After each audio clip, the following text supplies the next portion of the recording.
Ahoy there, YouTube. Welcome back to another video. This evening, we are going to be out in Florida Prairie trying to film and photograph juvenile alligators feeding.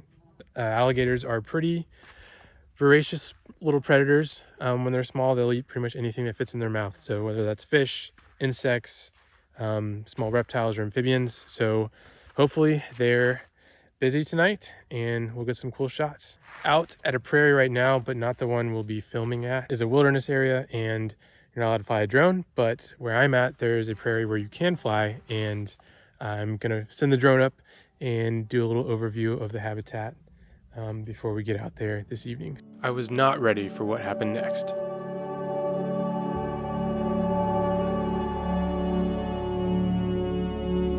So I send the drone up and there's a thin line of trees right beside the road. I'm flying pretty low because, you know, I'm thinking we're gonna get some cool like low shots of the prairie. And I come over the tree line and there's a bear right in the middle of the prairie. And I could not believe it. Like, I know there's bears in Florida, but I've hardly ever seen them. And then it ran to the woods and I realized it was the woods right opposite of where I was. And I was just outside the car and it was running straight towards me, which, I mean, bears in Florida, you know, not that big a deal, but I still dove in the car and I heard it crashing around in the bush, but it didn't show up until a little bit later, across the road, and I got a shot of it. And you can see him like look down and see my car, and the car made him a little nervous, and then he ran off. And oh my God, so cool. What a way to start the night. We haven't even gotten to the water yet. Scattered throughout this Florida forest are large open areas of prairie habitat. Florida's prairies are full of an abundance of wildflowers and grasses and are actually best maintained by fire. Occasionally, in the lower areas of the prairie, there are freshwater ponds. Depending on how deep they are, these ponds may be present all year or only last for a short time after heavy rainfall. These short-lived ponds are called ephemeral ponds. Now, these water sources are incredibly important for so many different species of wildlife at every level of the food chain. In this part of Florida, the prairies are surrounded by dense forest and scrub environments. And from the drone footage, you can see that the open grasslands of the prairies stand out almost like islands in a habitat that is quite dense and honestly could use a good controlled burn. You gotta remember that although we often think of fire as a scary thing, important habitat like the Florida prairies would be choked out and disappear without it. As I was about ready to take the drone down, some pretty big clouds began to form on the horizon. I definitely did not notice this lightning strike while I was flying, and it was a pretty good indicator of how the next couple of hours were going to go.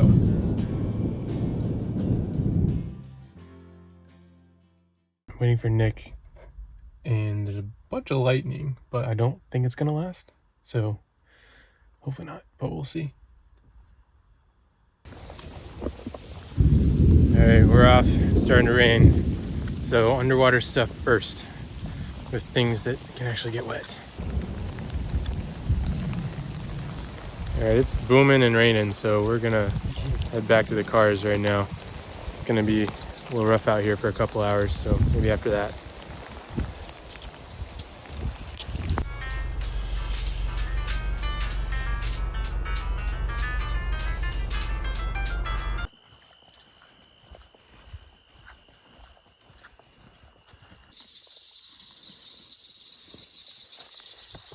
As we shined our lights out over the pond, we could see the reflective eyes of some small alligators looking back at us.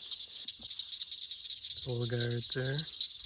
We started to walk around to make sure no larger gators were hanging out. We did see the mama alligator, but she was a good distance away and didn't show any interest in us. Yeah, sometimes the little guy's eyes will throw you off. Hey, buddy. It's super shallow. This is like way shallow. Big old leopard frogs in here too. The spots on that guy are awesome.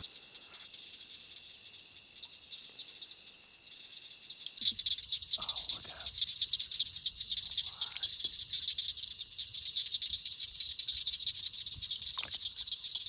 him. He's getting a mouthful of mud too. So cool. We were already seeing some feeding behavior after a quick walk around the pond, so it was time to get the camera underwater.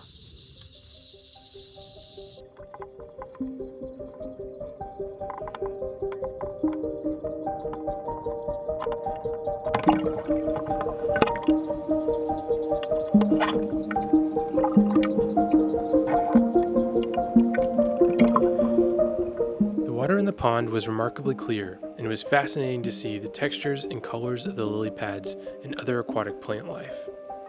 It's always neat to get a glimpse below the surface of an aquatic realm that most people wouldn't care to check out or even get a chance to experience. Although the pond was still fairly deep, Nick pointed out that it was much lower than when he had previously visited. The low water levels meant that the stalks of the lilies were pretty close together, and it was not easy maneuvering the camera rig through them all. The alligators were pretty wary of us at first and kept their distance. However, we spent a lot of time being still in the middle of the pond and letting them get used to our presence. Now, most people would see these little alligators and assume them to be fresh hatchlings. However, these alligators are actually at least a year old. Alligators can live to more than 50 years in the wild, and being such a long-lived species, they grow somewhat slowly. If there's enough food in the system and not too much competition from other alligators, they can grow to be upwards of 12 to 13 feet. You might be wondering if we were afraid of the mother alligator coming to defend her young. A lot of times, people project the relationship that bear mothers have with their cubs onto other species of wildlife, but that's not how it always works. Mother alligators will defend their nests when they are building them and after they have laid their eggs, but once the hatchlings are out and about, the hormones that cause that defensive motherly behavior fade fairly quickly. And although she may remain in the area, the young alligators are fending for themselves and can't rely on the protection of their mom fairly soon after they hatch out. That's part of the reason why the juveniles have such vibrant striping, as it helps them camouflage and blend in with the emergent grasses that make up their nursery habitat. Alligators have pressure sensors on their face that help them detect nearby movement in the water. If anything, whether it's fish, insects, spiders, frogs, you name it, moved near their head, the little guys would lunge for it. I saw one swim up, sprint across the lily pads, and snag a big whiter spider just 3 feet away from my face. But of course, it happened so fast, I was sadly unable to capture it with my camera. Oh well.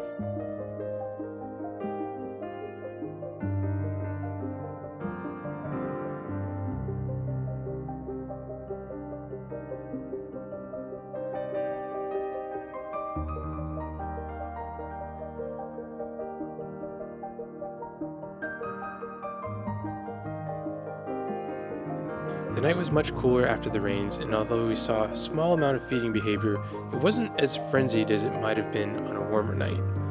The visibility in the pond also didn't last long with us waiting around, so we decided to take the cameras out of the housings and give it a more terrestrial approach to filming the alligators. Alright, so this is the slow-mo recording setup. It is janky as all get out, but I think it'll get the job done, so we'll see. I waded back out carefully with my goofy looking rig to try and get some slow motion shots of the alligators from above the surface doing some feeding behavior. But before filming in ultra slow motion, I took the time to capture the sights and sounds of the alligators swimming around the lily pads. There was a pretty constant chorus of cricket frogs the whole night.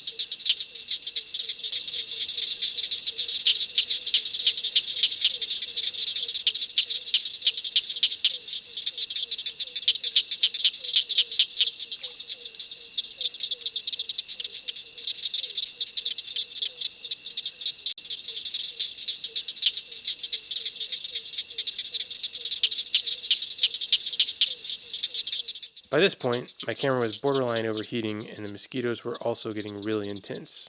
Despite it all, we battled through the challenges and still managed to get a few nice slow motion shots of the juvenile alligators going about their evening foraging in the pond.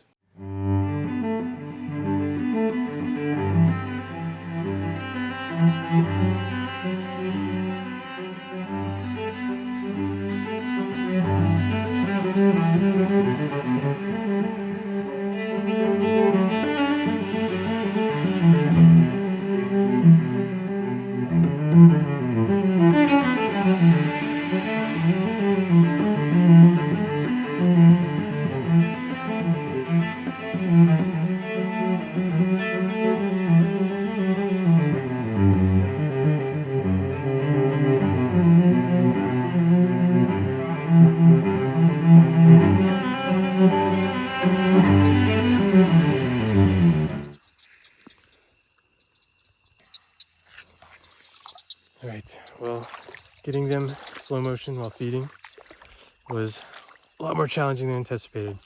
But we got 3 shots of it. So definitely a place worth coming back to. I know why Nick has been spending so much time out here, because it is a beautiful spot. But yeah, probably come back and try again someday. But it's about 1 in the morning, so we're pretty tired. And fun fact, I counted 70 mosquito bites on my left hand alone the next day.